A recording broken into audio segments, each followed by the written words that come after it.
Hi, this is Ann Moss Rogers from Emotionally Naked, and today we're back with Dr. Coleman from the Coleman Institute.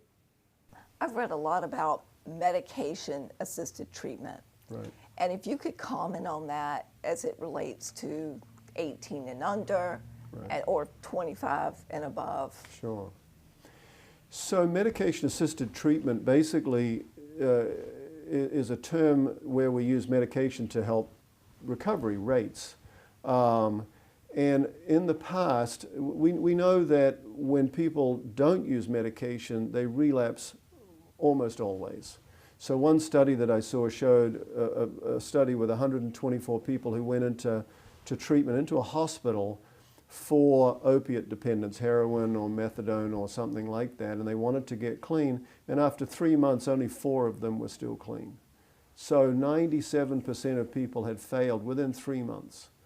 And a lot of inpatient rehabs are seeing the same kind of things, where they have somebody for 28 days and then almost as soon as they get out, they're back using again. So methadone started to be used in the 70s as a medication-assisted treatment to give people a stable medicine so that they wouldn't relapse back to street drugs. And it's a good treatment for the right person. I recommend it to a number of people.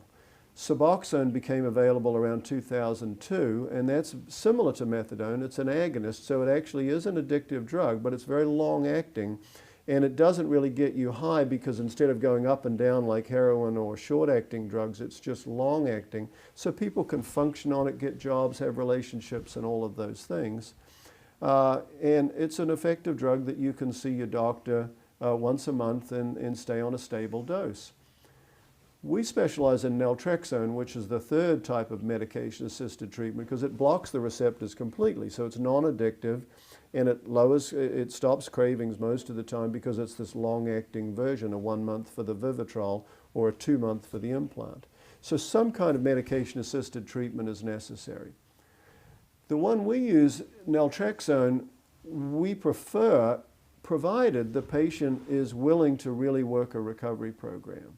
Because if they don't come back for the next implant or if they don't come back for the next Vivitrol, they can relapse and then they can overdose because they don't have any protection. Whereas on Suboxone or Methadone, their receptors are already full of an opiate, and so if they relapse, they don't usually have an overdose.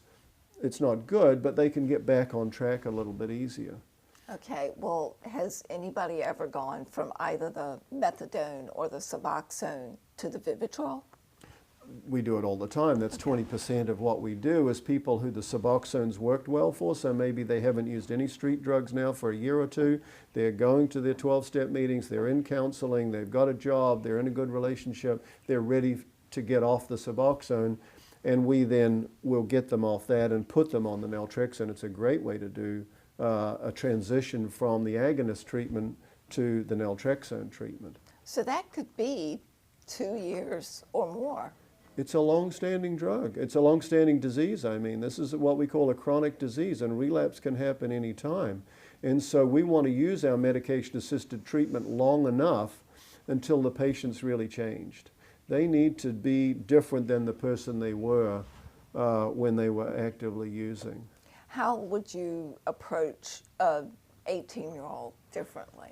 Well, the problem, as we said, with people who are under 25, or particularly under 21, is that they are emotionally immature and they don't have much wisdom. They don't have good thinking ability. So a lot of times they're better off to be on a Suboxone type of drug or a methadone drug so that they can grow up, so that they can stay safe long enough to grow up and learn what they want out of life, maybe get into a college or get into some kind of career and get the therapy so they can learn how to be more emotionally mature, and then they're ready for the Naltrexone. Okay. So that's not always true, but it tends to be a little bit more effective that way, because if we try to put someone who's really not that serious about recovery on Naltrexone, they usually fail, or they frequently fail. So it's partly about motivation. If they're really motivated and willing to really do the work necessary, then they're ready for full abstinence and be on Naltrexone. And they're usually not mature enough for that step. Some are, but frequently they're not if they're under 21. Erica would like to know your opinion on benzodiazepine and when it's appropriate and not appropriate when there's a history of alcohol abuse. So benzodiazepines is the class of drug that of course includes Xanax, Valium, Klonopin, and Ativan. Also the sleeping medicines Ambien are kind of in that kind of class as well.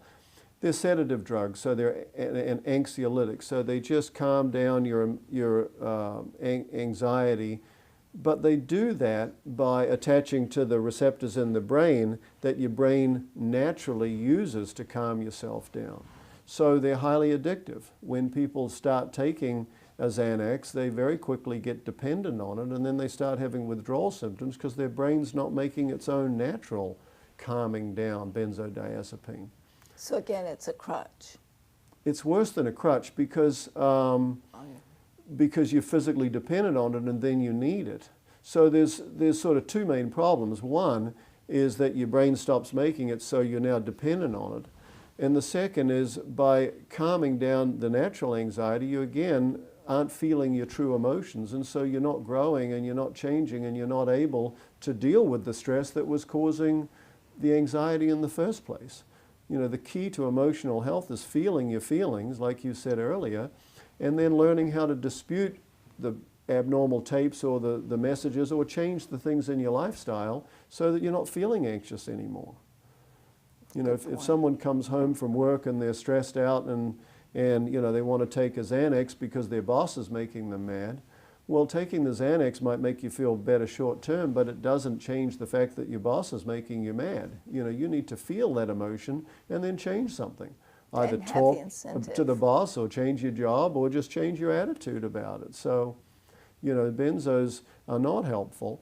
When somebody has a substance abuse problem, it's even worse because their brain is biologically predisposed to becoming addicted to drugs, and if they've been addicted to alcohol or cocaine or other drugs, then any of the benzodiazepines are just another addiction, so it's just really switching one addiction for another. Do you see that a lot? People switching one addiction for another? We see it all the time. You know, people don't get the idea that chemical dependency is the problem. The real problem is that some people, about 10% of the population, are born with a pleasure center that's a little deficient in dopamine, is the best way we think about it.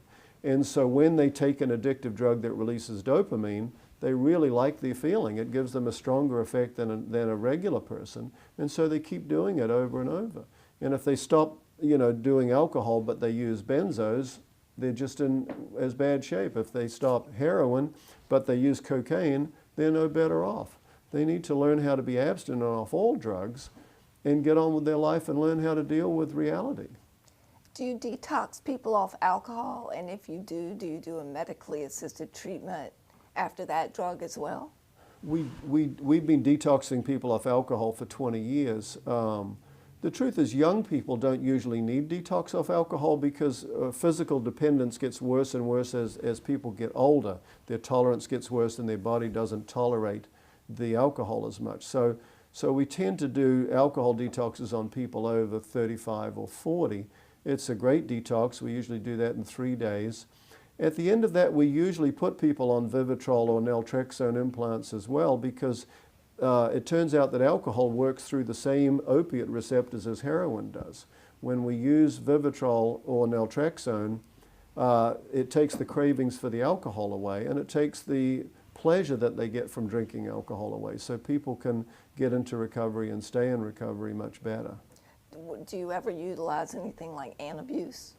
We do use Antabuse quite a lot. Yeah, again, Antabuse is a great drug, especially in the first month or two when people's cravings are high, and you can have them take this drug that gives them 2 or 3 days where they just can't drink at all because they'll get deathly ill. So it's a nice way to sort of interrupt the pattern of their drinking every day, every time they have a craving. So yeah, we use it a lot.